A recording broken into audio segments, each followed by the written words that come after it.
ले डराई तो तोर पिटाई करा देब खाना में।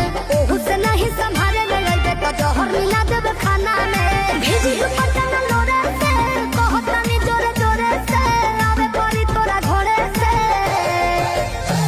बर्बादी होई बाकी शादी होई मोर तोरे से। बर्बादी होई बाकी शादी होई मोर तोरे से।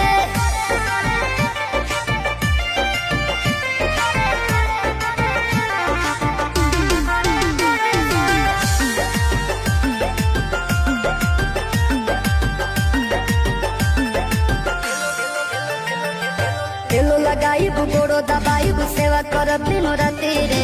एने ओने मुंह मरब जदी तो कूद के तुरब छाती रे। तेलो लगाइब गोड़ो दबाइब सेवा करब दिनो राती रे।